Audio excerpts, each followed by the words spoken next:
Zoe McKenzie, it is a difficult time for incumbents and governments to navigate. The Treasurer is adamant they're on the path for the soft landing. Well, the Treasurer is wrong. He seems to take the approach which is, if we build it, they will come. If we just keep saying responsible economic management, maybe somebody will believe that's what we're doing. But we see absolutely no evidence of it. The pump priming of the Australian economy continues to keep core inflation at one of the highest in the G20 countries. The IMF predicts we will be at 3.6% next year, and that is what is keeping pressure on interest rates. Today, the average Australian family is paying $26,000 more in interest payments alone. Today, 26,000 businesses have gone out of business during the life of this Albanese government. No one has any reason to say thank you for the balance, thank you for whatever you think you're doing to manage the economy, because they're frankly just not. There's over about $350 billion of spending in this budget that we don't think is strictly necessary. I've been part of governments before where we've had to make really hard decisions about what stays in and what goes out. This government has no appetite, no backbone, no strength, and no courage to make such decisions. They're throwing money around like it's an end-of-year party. When it comes to the nuclear debate, let's okay for end on that if we can. I do want to squeeze this in because, Andrew, you can pick up if you like on that. But sure. on the nuclear discussion, the challenges remain. But it seems that there is an appetite among many voters to consider this. There's a lot at play and a lot at stake on this issue over coming months, Andrew. Look, I think Peter Dutton's nuclear plan is falling apart like a sloppy burrito. He's already had huge problems with the numbers that they have released, with heaps of holes and poor assumptions in those numbers. He's got Liberals, senior Liberals from across the states and territories running a million miles from his plan.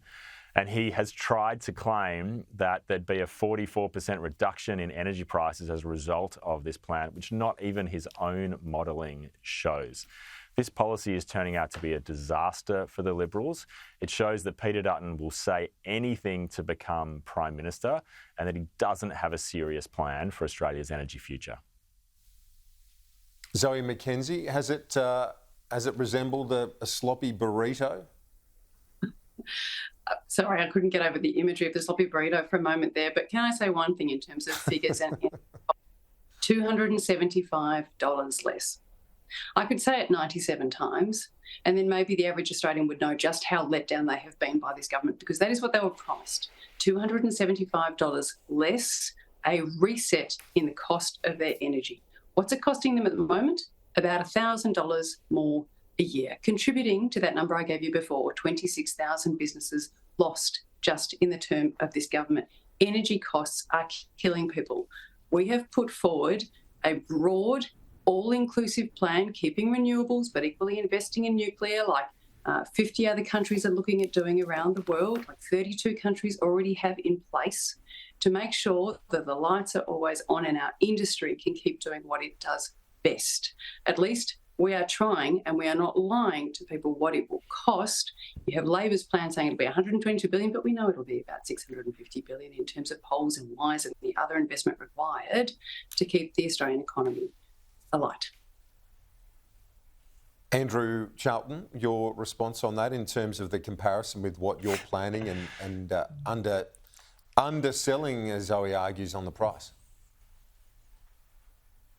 Well, Zoe knows that the difference between the $122 billion and the $600 billion is not the reason that she described. It's not poles and wires. It's an accounting trick that Ted O'Brien pulled, where he took a number that was in net present value terms and inflated it to nominal terms. That is the difference between the $122 billion and the $600 billion. Zoe's a smart person. She knows that, and she shouldn't try and trick us to suggest that the difference is poles and wires.